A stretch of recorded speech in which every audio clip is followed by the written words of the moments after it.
Perkenalkan,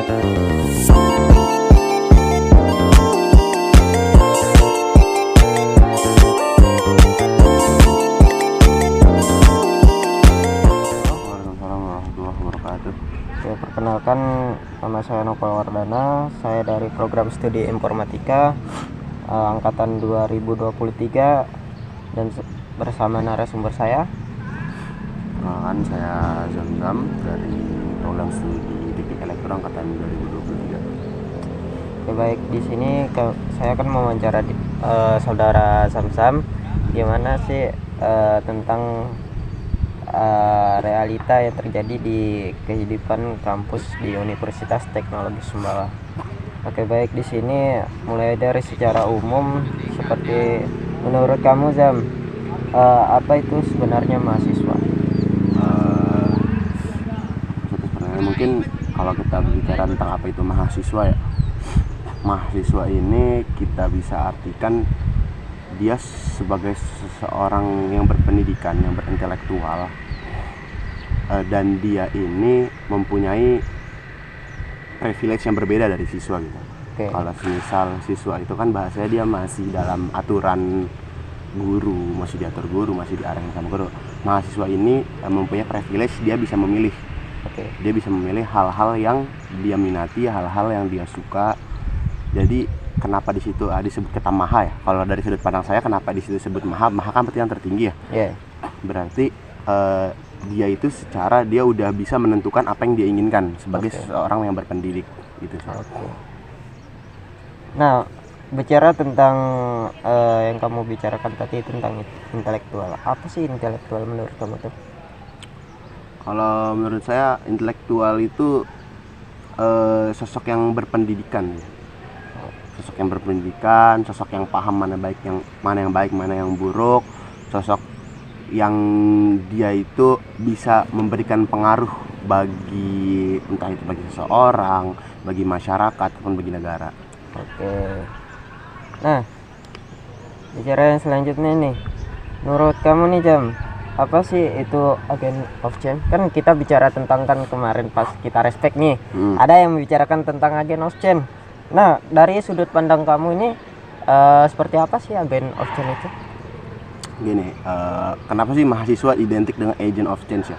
Karena pertama, mahasiswa itu kan isinya anak-anak muda. Okay. Kelompok anak-anak muda range umur 19, 20, 21 ke atas. 30 itu kayaknya udah nggak ada sih mahasiswa umur 30 ya? Ya, kayaknya udah di DO gitu ya. Udah nggak ada. Jadi range-nya itu lulus, ya? Umur 20. Nah, terus kenapa dia bisa dikaitin dengan agent of change, agen perubahan? Okay. Karena mahasiswa ini yang tadi saya bilang pemuda itu adalah sosok yang dimana kalau dalam siklus hidup manusia itu dia yang paling prima gitu untuk membawa suatu gagasan, suatu perubahan. Karena yang dimiliki oleh anak muda zaman sekarang itu adalah suatu kebaruannya. Okay. Jadi kalau semisal kita sering melihat kok orang tua ini kalau ngasih ide yang gitu-gitu aja, yang kayak yang udah turun temurun. Yeah. Nah, itu makanya peran kita sebagai agent of change itu, kita harus memberikan kebaruan sesuatu yang baru. Misal Nopal ada di informatika nih. Iya, yeah. Terus ngelihat nih, kok informatika dari tahun ke tahun sistem osjurnya kok gini-gini sama aja, nggak ada pembaruan. Berarti kita yang dicap sebagai seorang mahasiswa, yang dicap sebagai agent of change, kita harus memberikan kontribusi yang lebih gitu. Okay. Berarti apa nih yang harus ditambahin di informatika nih?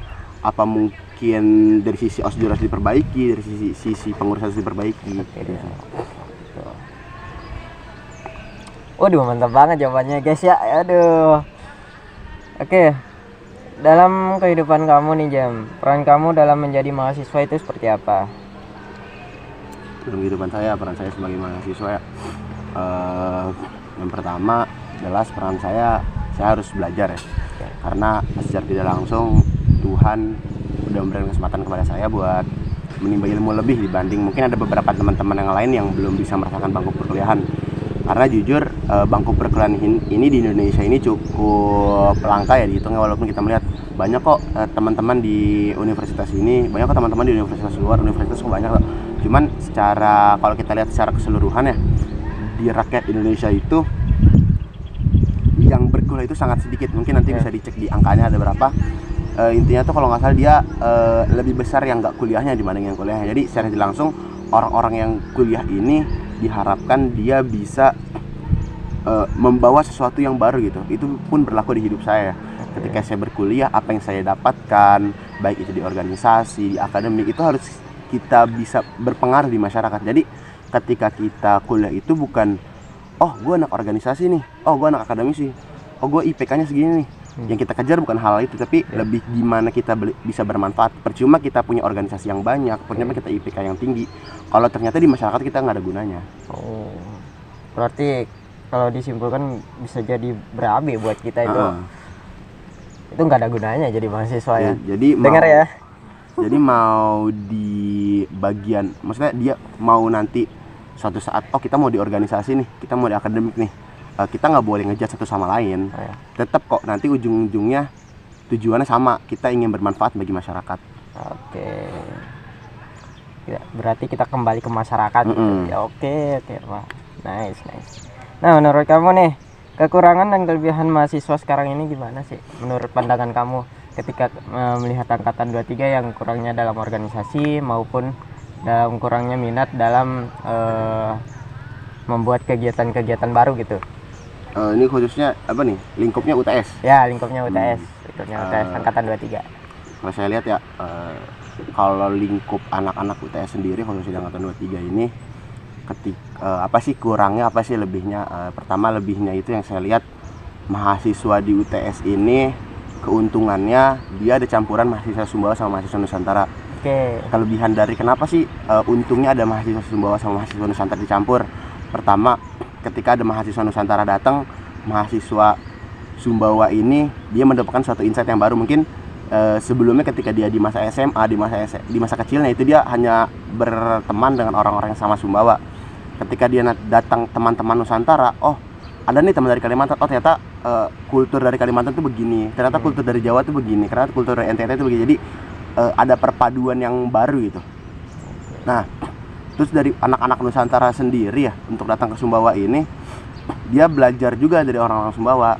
Oh ternyata kalau orang Sumbawa tuh dia ada yang begini ya. Mungkin kalau di tempat dia ini suatu hal yang baru gitu di tempat Sumbawa. Jadi kayak saling belajar satu sama lain kelebihannya. Terus kalau untuk kekurangannya yang saya lihat ya secara umum, mahasiswa sekarang itu kurang berkontribusi dalam kegiatan. Berkontribusi dalam kegiatan. Namun ini banyak faktor. Bisa jadi karena dia kerja, ataupun bisa jadi karena dia sedang ada kegiatan lain, sibuk. Namun yang kita bisa lihat nih, ketika dia merasa ini gak ada kegiatan nih, gue cabut gitu. Sebenarnya itu salah. Yang benar tuh harusnya ketika ini gak ada kegiatan, gimana kita bisa bikin kegiatan ini. Iya. Misal nih sekarang kayak kosong nih, nggak ada kegiatan apa-apa nih. Udahlah, gue malas nih di kepengurusan sekarang, kegiatan nggak seru. Kalau kita tahu kegiatan itu nggak seru, kita jangan malah pergi. Yang ada kita harus datang terus bikin kegiatan. Karena gue tuh pernah dengar kutipan dari ketua BEM angkatan 2022 ya, Bang Rais. Dia pernah ngomong, kalau lu masuk suatu organisasi terus organisasinya nggak baik-baik aja, jangan malah cabut, jangan malah pergi, tapi lu datang, lu perbaiki di sana. Itu sih yang makanya sampai saat ini ketika gue masuk organisasi, mau di organisasi sedang baik, sedang buruk, kita tetap kasih yang terbaik sih buat organisasi itu. Itu terus buat kekurangannya lebih ini sih, mahasiswanya tuh lebih dipermudah dengan teknologi sih kekurangan. Jadi lebih berbahaya. Karena bisa kita lihat kan sekarang handphone itu kan sudah sangat canggih banget ya. Kita bisa buka AI, kita bisa buka YouTube, segala macamnya. Jadi di satu sisi baik sih untuk perkembangan zaman. Di mana satu sisi yang gue lihat mahasiswa di UTS ini dia belum bisa, ada yang udah bisa, cuman rata-rata dia belum bisa menguasai atau belum bisa menang terhadap diri sendiri terhadap teknologi ini. Jadi ketika ada UAS, ada ulangan, itu mereka nggak belajar, justru malah mengelibatkan AI dalamnya, padahal itu suatu yang kurang baik ya, walaupun menggunakan teknologi gitu. Tapi lu gunakan AI kan kemarin? Iya, itu makanya kekurangan. Makanya kita harus bisa sama-sama buat memperbaiki. Cuman sekarang gue kayak pelan-pelan sih, kayak pelan-pelan gua kerjain kalau emang benar-benar mentok nggak tahu baru gua kayak Oh, terus perpaduan yang Harus unik gitu ya. perpaduan. Ya. Nah, berhubung ada mahasiswa baru nih kan, semalam saya dapat informasi. Kok Anda bilang semalam ya? Bilang maba-maba semalam itu kating-katingnya pada jahat ya? Waduh, gimana tuh Jan? Menurut lu?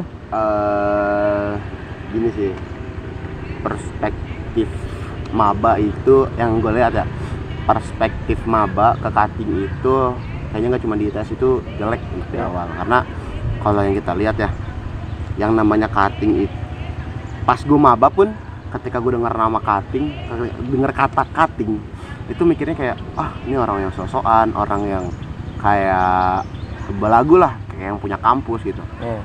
Padahal seharusnya kita harus merubah mindset itu sebenarnya. Walaupun nggak gampang, jadi kita harus merubah mindsetnya kalau cutting ini dia orang yang baik, orang yang bakal ngasih arahan ke adik tingkatnya. Jadi mungkin karena pengaruh sosial media juga ya, kayak misalkan ada tuh konten-konten yang kayak di ospek terus cuttingnya ngamuk-ngamuk apa segala macam, itu kan juga bisa berpengaruh ke teman-teman maba ya, teman-teman maba. Yang kita harus handle tuh hal-hal seperti itu. Jadi kita harus memberikan citra bahwa cutting ini sebenarnya tujuannya baik. Dia itu sebenarnya pengen mendidik adik-adik tingkatnya.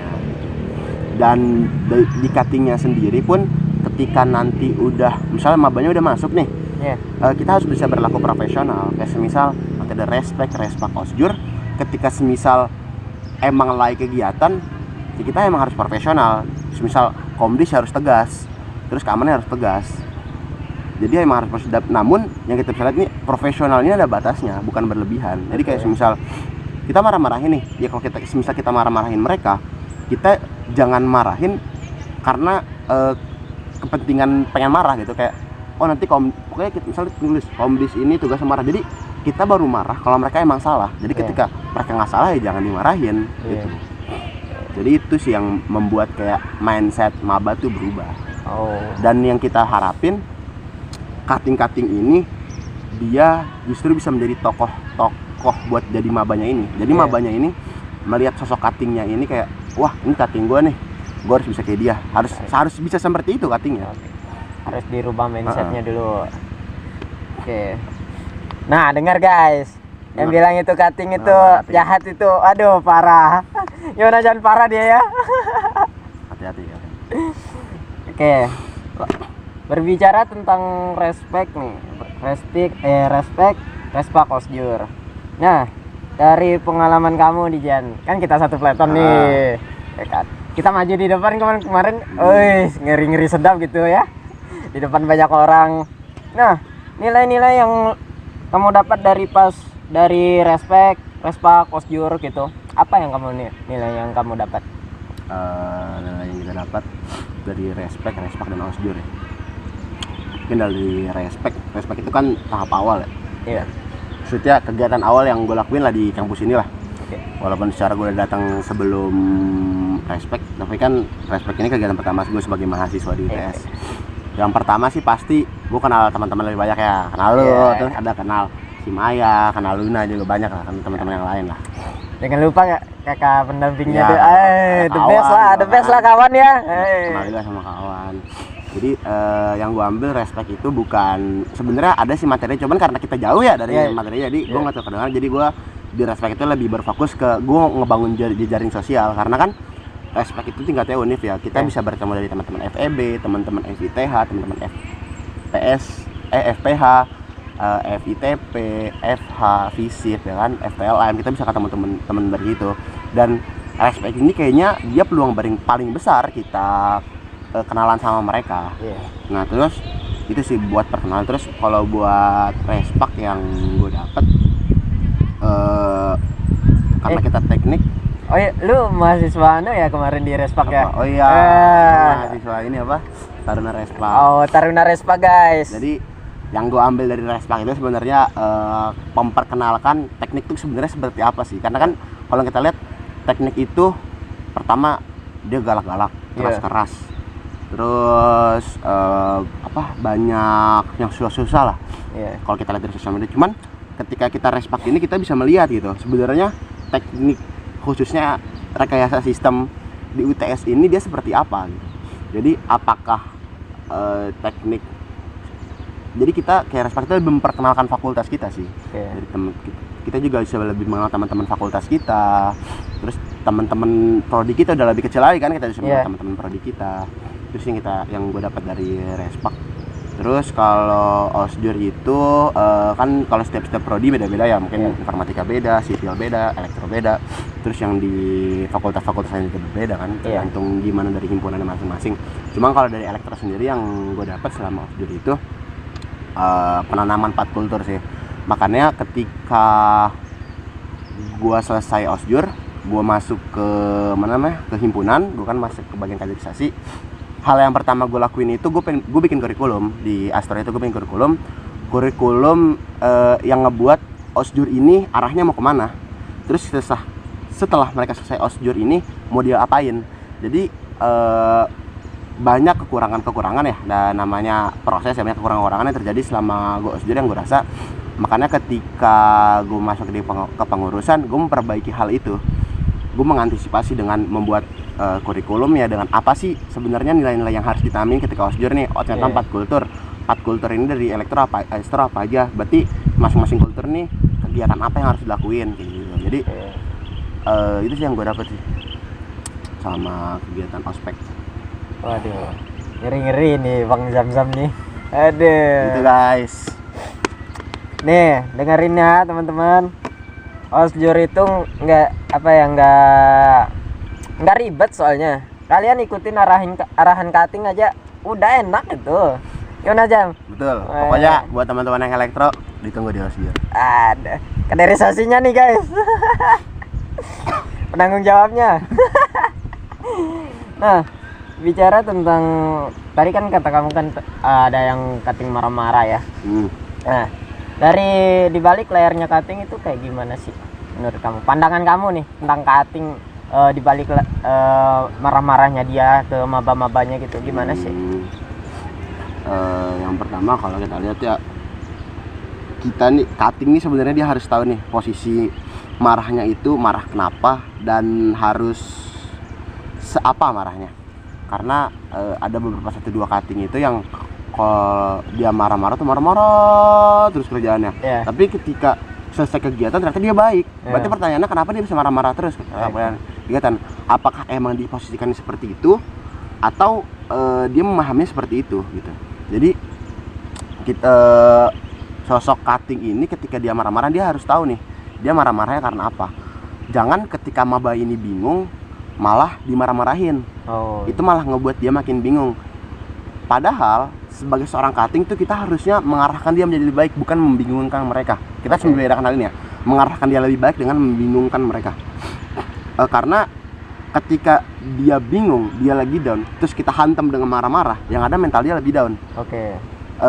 Yang bisa jadi itu malah nanti ujung-ujungnya mabanya nggak mau ikut osjur. Malah mabanya nggak suka sama himpunan. Itu efeknya. Jadi kita harus bisa memposisikan kapan kita marah, kapan kita baik. Terus yang kedua buat para cutting yang nanti jadi, bukan para cutting sih, sebenarnya kan kita sih yang jadi panitia ya. Buat saya sendiri sih sebenarnya sih yang saya harapin buat adik tingkat, yang saya harapin buat diri saya sendiri, buat ke adik tingkat nanti itu saya bisa menjadi role model buat mereka, buat jadi contoh. Tapi di sisi lain saya harus bisa membenerin diri saya sendiri, karena secara tidak langsung para adik tingkat ini membutuhkan role model buat artinya. Kalau kita hitung role model di kampus kita ada berapa sih sebenarnya kan yang emang berpengaruh di kampus itu sebenarnya berapa?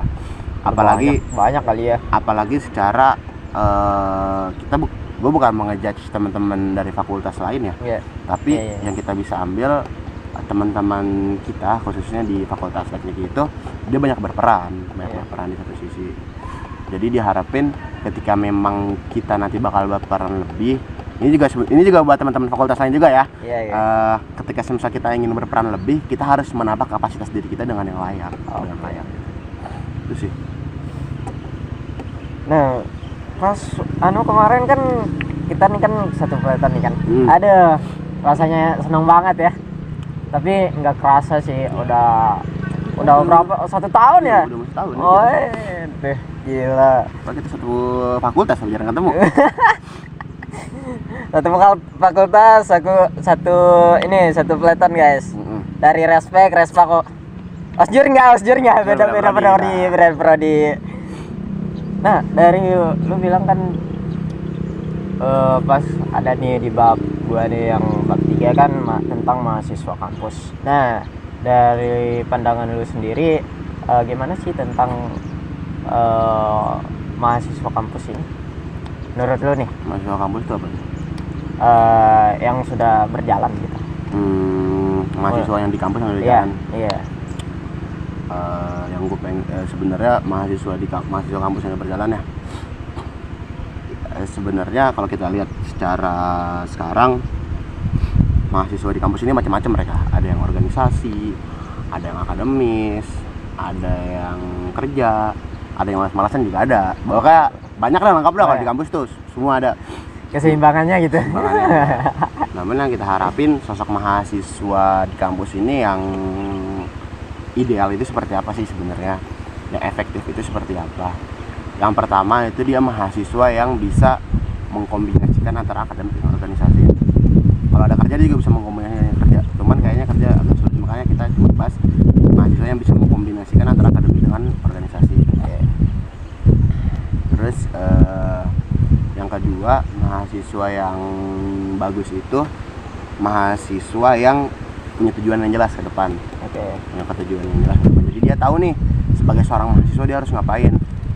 Kalau bisa itu ditanamin sejak dini, sejak maba gitu. Ketika dia masuk di kampus, dia tahu di kampus mau ngapain. Oh, semester 1 gua pengen jadi ketua angkatan. Oh, semester 2 gua pengen IPK sekian. Oh, semester 3 gua pengen jadi ketua himpunan. Terus sampai dia lulus sudah semester berapa. Kalau bisa sampai dia lulus kuliah, dia mau ngapain itu udah tertata sama rapi sama dia. Terus yang berikutnya, sosok yang mahasiswa yang kita perluin ini mahasiswa yang bisa bahasa Inggrisnya itu emotional intelligent. Jadi dia bisa mengontrol emosinya. Mengontrol emosi ini bukan dia mengontrol marah juga ya, tapi dia bisa menempatkan sesuatu pada tempatnya. Dia bisa bersikap tenang ketika misal ada cekcok ketika lagi mubes atau nggak lagi kongres, kan banyak cekcok itu marah-marah. Gimana dia itu bisa menenangkan semuanya, bisa nggak terlibat di dalam panasnya forum gitu. Itu yang diharapin sih, soalnya sosok seperti itu yang sebenarnya cocok buat mimpin kayak mimpin himpunan, mimpin BEM, DPM, BEM Univ maupun BEM fakultas. Itu sih cocok ciri-ciri mahasiswa yang memang cocok, dia yang memiliki kecerdasan emosi. Oke. Berarti itu yang perubahan yang direncanakan ya. Oke. Itu udah masuk tuh ke baban itu, sebab B dari Agent of Change. Keren. Lanjut. Oke. Menurut lo nih, kan itu kan banyak dari mahasiswa sekarang kan dibilang kan kupu-kupu. Nah, kuliah pulang. Nah, pandangan lu tentang mahasiswa kupu-kupu ini seperti apa sih? Pandangan gue terhadap mahasiswa kupu-kupu ya. Disclaimer, gue kebetulan anak organisasi. Ya. Tapi sama-sama kita. Ya, kita anak organisasi. Gue di akademik gak terlalu bagus-bagus banget. Cuman ya alhamdulillah bisa lah. Cuman sekarang kita ngebahas tentang mahasiswa kupu-kupu ya. Kalau dari sudut pandang gue nggak ngejudge mahasiswa kupu-kupu itu salah gitu. Kita harus ngelihat ya, mahasiswa kupu-kupu ini dia jadi kupu-kupu kenapa? Apakah dia memang ada kerjaan di rumah, ataukah emang ada yang kejar di sana di rumah? Yang salah itu mahasiswa kupu-kupu yang kuliah pulang tidur. Nah itu yang salah, pulang tidur. Kita bisa ngelihat teman-teman, misalnya kalau kita lihat sosial media itu kan banyak teman-teman yang kayak misal ikut OSN, dia yang ikut sampai kelas-kelas ke kegiatan dunia. Itu kan ada terjadi di univ-univ luar, univ-univ Indonesia gitu kan. Bahkan univ-univ luar kalau kita nonton vlog-vlognya itu rata-rata mereka kalau bisa dibilang mereka kupu-kupu ya, kuliah pulang. Namun pulang itu mereka ngapain? Mereka ngerjain tugas, mereka menambah pengetahuan mereka. Jadi kupu-kupu seperti itu yang memang bagus. Sekarang jadi masalahnya, kenapa mahasiswa kupu-kupu ini dianggap sebagai salah satu yang citranya buruk lah. Karena secara tidak langsung ya, keadaan organisasi sekarang ini lagi nggak baik-baik aja, khususnya dari kader.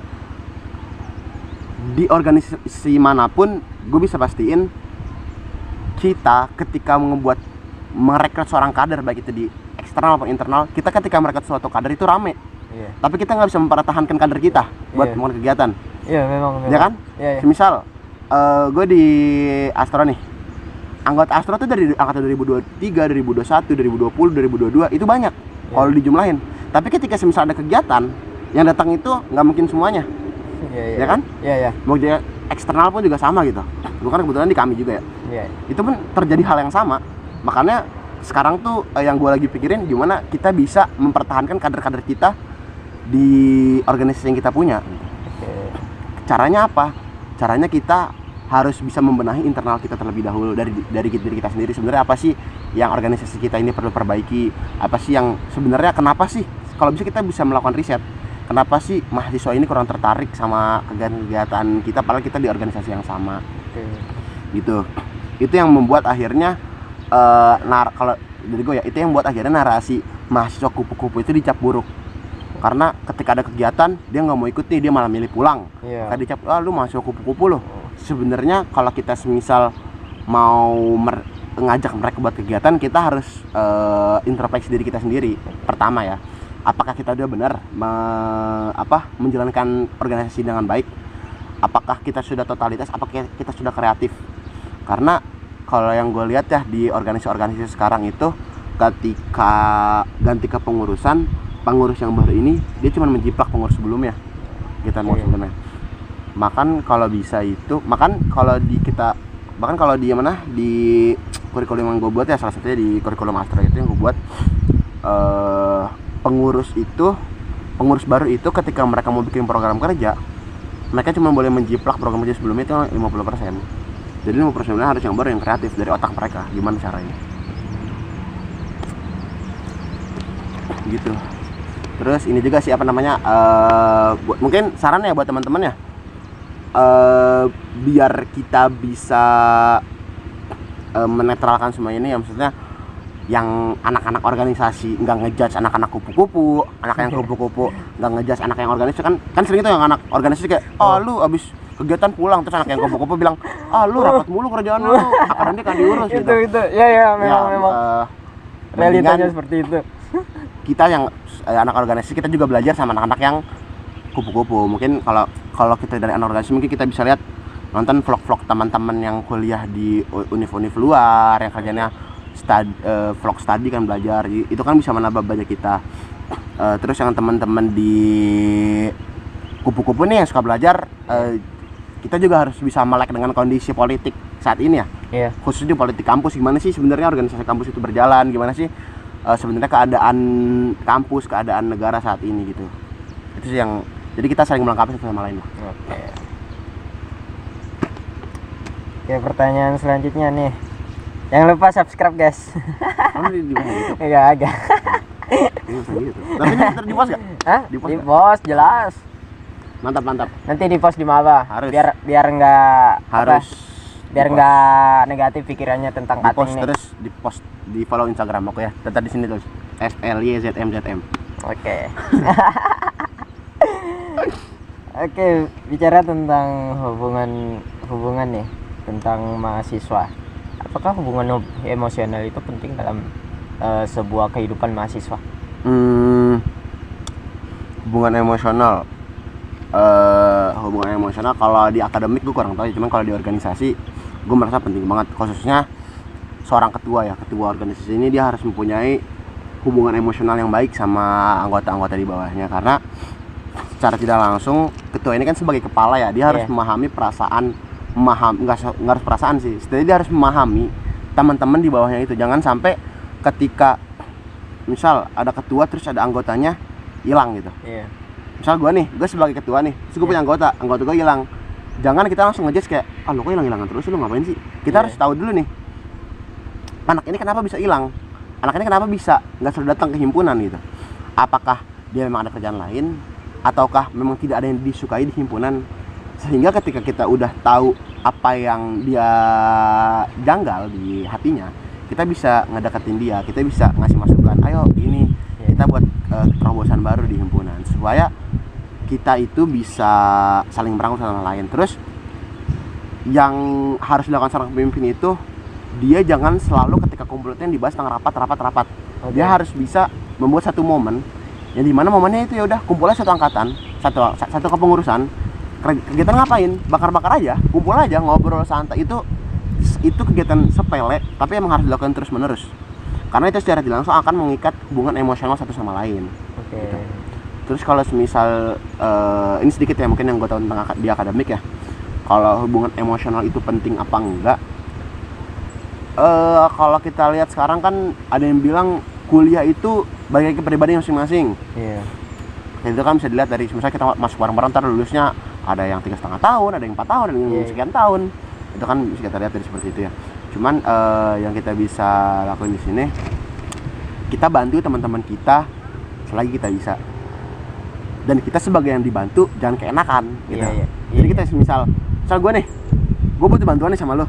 Buat misalnya, gue nggak bisa nih buat pemrograman di MK gue ada, cuman gue bisa. Tapi di MK lo karena lo informatika ada, terus gue minta belajar kan, ajarin gue dong gini, bantuin gue dong. Nah pas dia lagi misalnya lo lagi bantuin gue nih, lagi bantuin gue sebagai yang dibantuin, gue harus bisa pahami juga.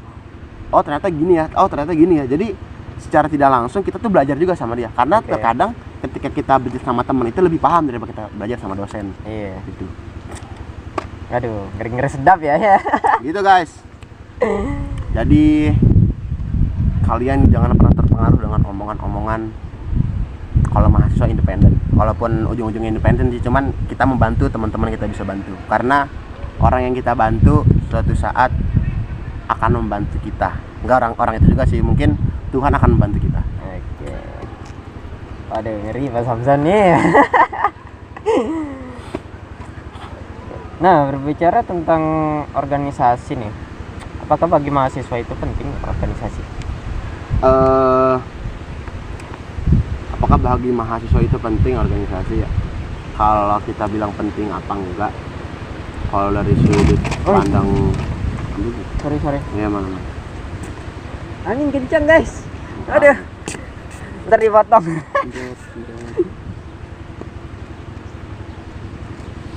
Kalau misal kita berbicara organisasi itu penting apa enggak, sebenarnya penting sih organisasi itu. Khususnya di tahun pertama diharapin itu mereka harus masuk organisasi sih. Terus kan banyak yang bilang organisasi itu nggak penting magang, nggak penting akademik ataupun kegiatan volunteer yang lainnya. Sebenarnya organisasi itu penting, cuman kenapa yang membuat organisasi itu terlihat tidak penting itu karena banyak oknum-oknum yang membuat organisasi ini menjadi suatu beban. Sebenarnya di organisasi kita bakal belajar banyak, kayak public speaking, kepemimpinan, terus problem solving. Tapi itu semua berlaku apabila emang organisasi ini berjalan dengan baik. Emang para pengurusnya ini diberdayakan dengan suatu hal-hal yang bermanfaat gitu. Percuma kita masuk organisasi tapi kita nggak pernah dikasih kesempatan buat tampil. Percuma kita ikut organisasi tapi ketua sama wakil selalu terlibat di bawah-bawahnya gitu. Jadi balik lagi organisasi penting atau enggak itu penting, cuman gimana seorang ketuanya ini dia bisa memberdayakan para anggota-anggotanya gitu sih. Terus juga apa ya, tentang organisasi ya, organisasi itu yang gue harapin ya buat teman-teman nih juga nih. Kalau di awal-awal itu ikut aja organisasi, tapi jangan kelamaan juga di organisasi.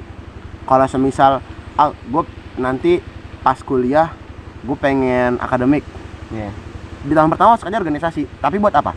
Buat ngambil pengalamannya, buat ngambil soft skill public speakingnya. Karena jujur gue sebenarnya tujuan gue di kampus ini gue pengen ikut pertukaran pelajar ke luar negeri sebenarnya, tapi karena sekarang masih awal-awal jadi gue masuk organisasi kayak buat belajar apa sih yang sebenarnya gue perluin.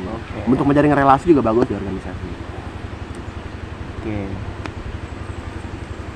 Bicara tentang leadership ya, menurut kamu nih leadership itu seperti apa? Kalau misalnya kita berbicara soal leadership ya, kepemimpinan kita, kepemimpinan tentang kepemimpinan kan seperti itu. Leadership itu pertama dia yang bisa mengontrol dirinya sendiri. Jadi dia tahu nih dia tuh mau ngapain. Kalau bisa dari bangun tidur sampai tidur lagi tuh dia tahu dia mau ngapain. Itu leadership paling dasar yang harus kita pahami. Mengontrol diri kita sendiri, memimpin diri kita sendiri.